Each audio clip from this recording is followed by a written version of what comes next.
Metal, how you going, man? Good, thanks. Yourself? Good, man. How's your New Year been going, man, and your Christmas? Oh, man, it was great. Great. Had a nice, break over the holidays. Got to see the family, and the weather's been awesome. So, no complaints. Yeah.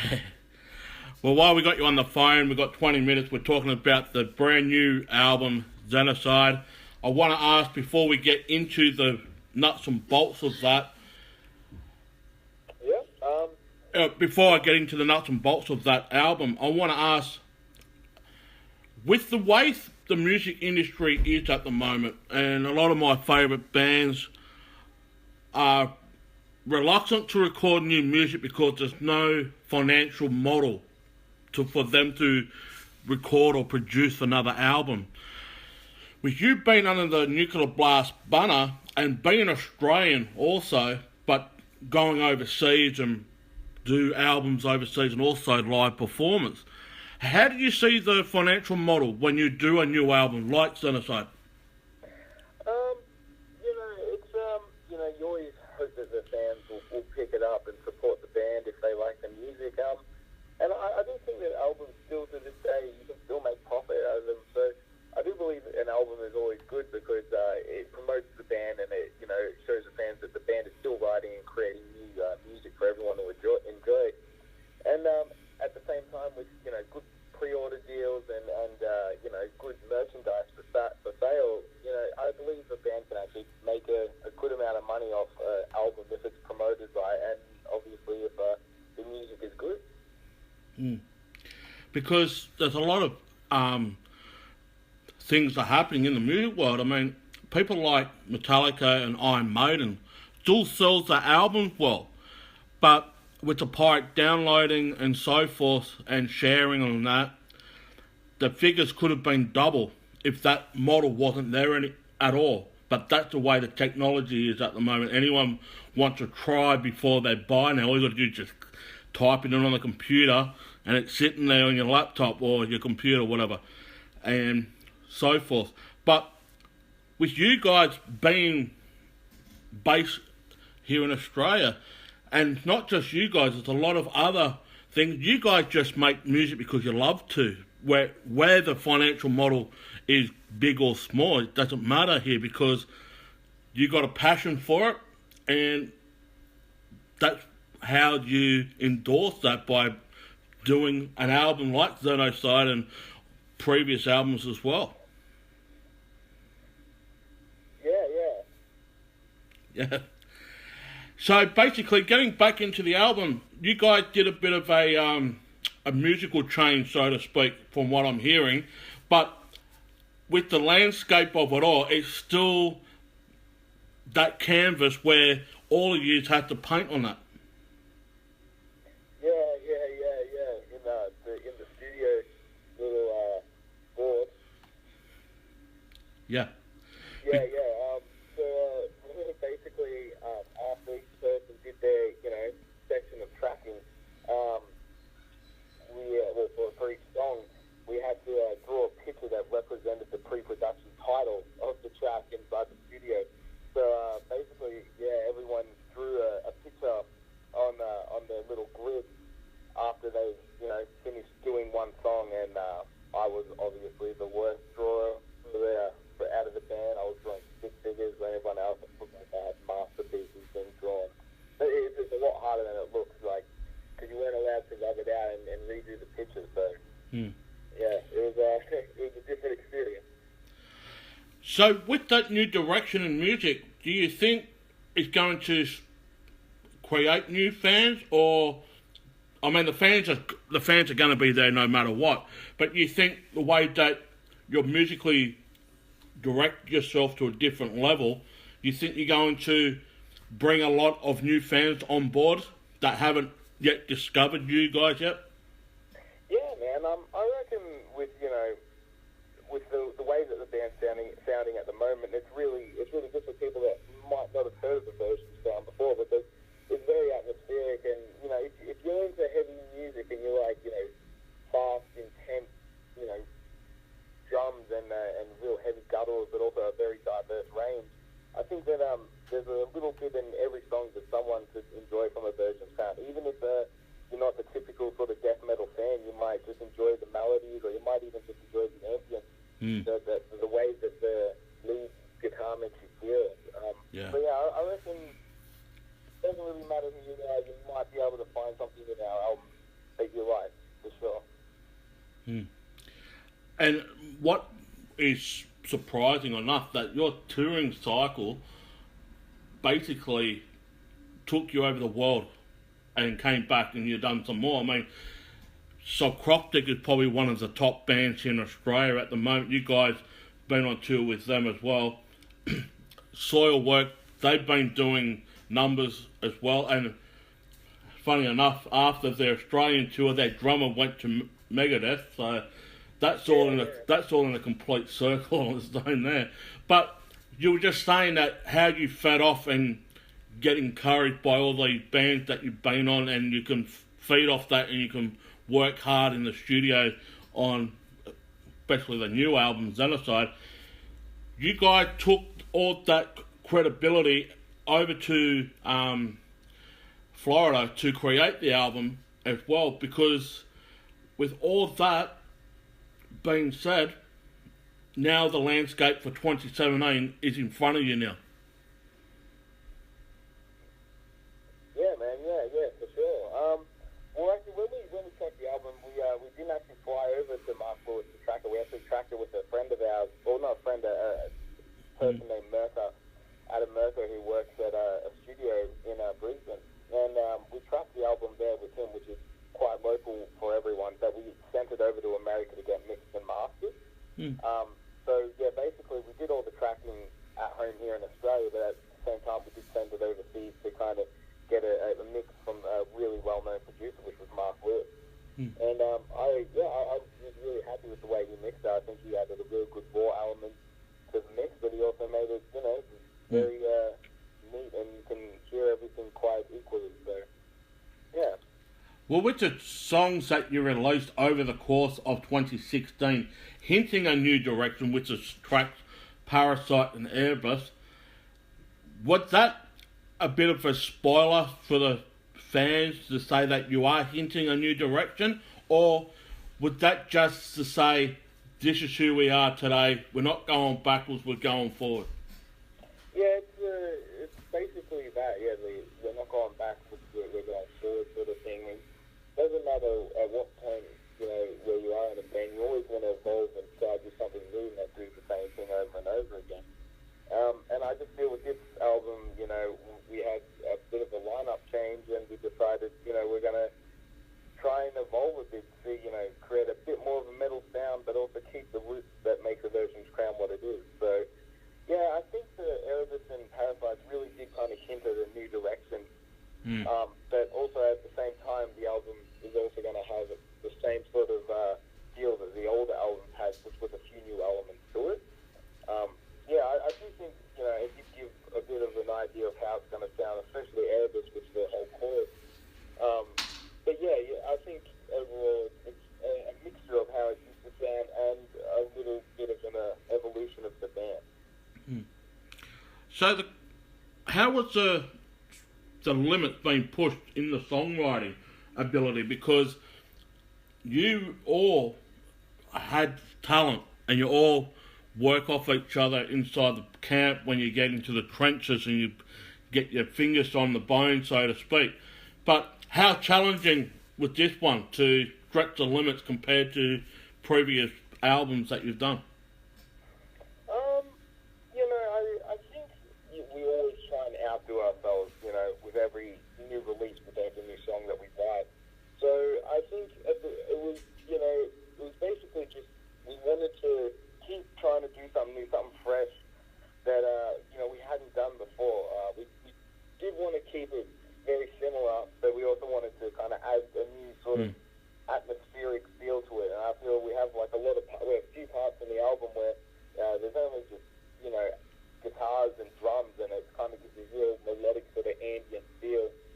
But at the same time, we also try to go a lot quicker than we have in previous albums and try and hit a new speed with drums. And with vocals, we just wanted to, me personally, I just wanted to write some really quick lines and some cool vocal hooks. And I really, really do enjoy the whole writing choruses. I'm a big fan of choruses, so I believe if you write a real kicker chorus and it's real powerful, I think it really sticks in someone's mind. Even just a few words, sing them, and if it's powerful and it hits real hard and the placement is good, it'll be what we call an earworm.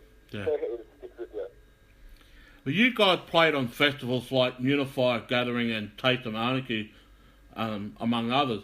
But the question's got to be directed in this type of standpoint. Do you think we'll have a changing occurrence on having a massive festival like a Download here in Australia, or do you think there's not enough support financially to hold a magnitude festival like they do overseas? Because with some of the lineups that you see overseas on some of the festivals, it just bangs our head how we just can't get it right here after the debacle of Soundwave.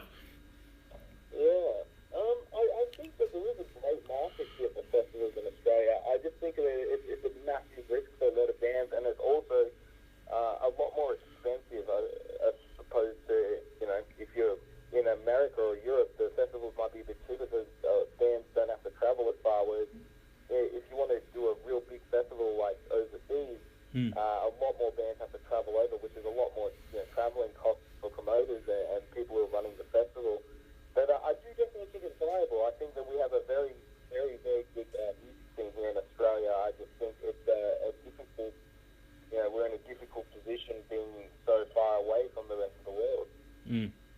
And it does cost a lot for transportation to bring that full production over here as well. Of course, yeah, the gear and everything. But I suppose having a travelling festival does reduce the cost a bit, but at the same token, once you finish that show, you got to pack up and get it ready on the road for the next one with a travelling festival. But if we do have, here's my planning in action. I had a plan. I've done a rough up plan. If we do get something like a Download festival, just pick one state and just go every year, just change the location. But one weekend, 3-day festival out the middle of nowhere, away from the noise restriction places. I think that was part of the problem towards the end. There were so many complaints from non-metal fans. They have to be non-metal fans because they're the ones complaining about the noise level. So if you're out somewhere like an open paddock somewhere where you can haul up a tent site for a couple of days, that would be the best place to put it, I reckon. But get away from the metropolitan area because too many people will complain. That's just my philosophy. Yeah, whenever there's heavy genre, people always complain about the sound because it has to be played loud. Well, going back onto the album and also Aversions Crown, what are the plans for Australia? Are we seeing a tour coming on the other side of this album? Yeah, man. We've got actually a few tours for Australia in the works at the moment. Nothing that's been announced as of yet, but in the coming months, we'll definitely be travelling around Australia, and we're going to try and do it quite a few times this year, as well as going overseas to United States and to Europe and stuff like that. So and maybe even try and make it to places like New Zealand or wherever anyone can have us. But definitely working on some more Australian tours because I miss touring around Australia. It's been And saying that as well, you guys also got a very loose concept, like a framework as well when you play as well, because with all that conceptual things, like you guys talk about destruction, revenge, reanimation and murder and so forth, you guys are pretty loose on that type of thing. But how do you manifest that into a canvas? Because there's so many broad brushes strokes on this album from start to finish, which is phenomenal. And I'm just asking, how do you put all those elements together where you have that concept of framework in front of you and you're putting all the pieces, puzzles together? Yeah, man. I guess it's very hard to be theatrical when you're playing live and stuff, and then really trying to represent what your songs are believe, if you write very clear lyrics, and, well, not clear, but, lyrics that are pretty much you can piece together, I think you'll kind of come up with your own interpretation of the story. And that's what I love about, lyrics and music, is that every human being interprets something different. So if you're seeing someone perform and they're looking really aggressive and you kind of know the words, you can really kind of piece it together in your mind. And I think that's the great thing behind music and the art form that it is that it's really up to interpretation, and that not every single person in the world will view something the same way.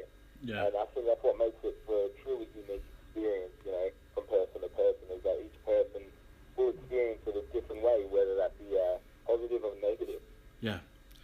We're going back to the first question about the financial models and things like that, and some of the reasons why bands won't release or produce new music.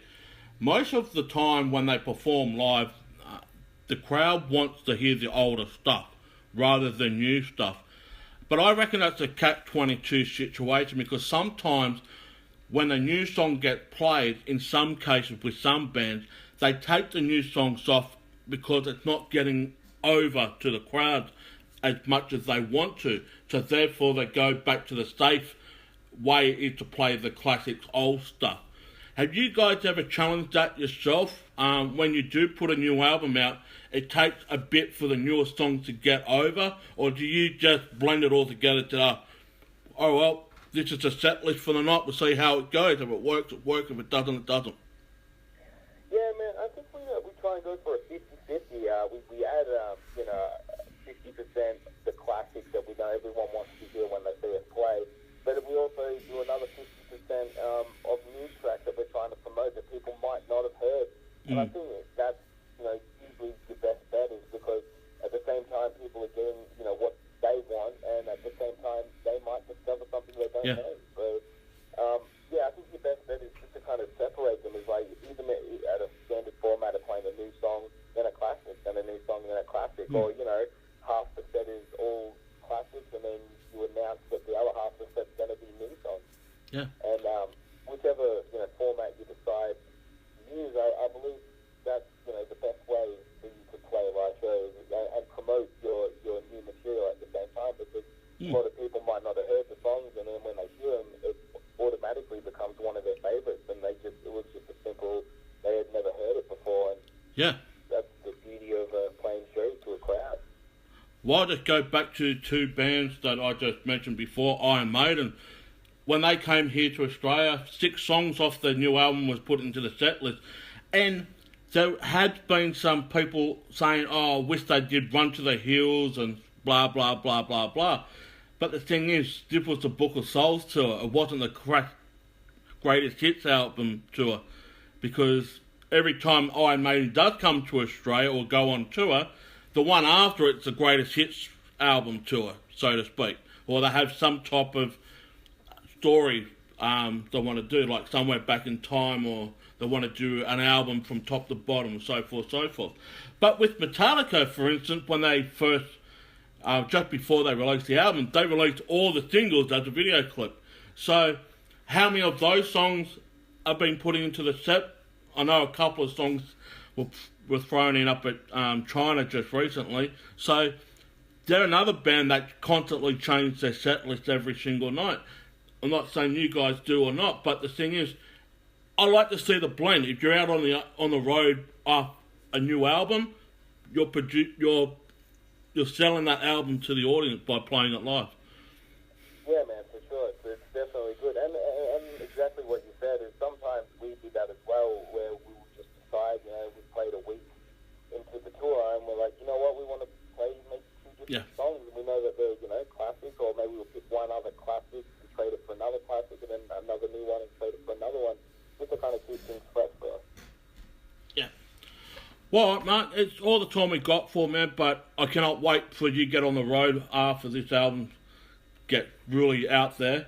Genocide is a bone-crushing album, and I cannot wait to see you guys perform some of these songs live in 2017. No worries, man. Thank you so much for having me. No, cheers, mate.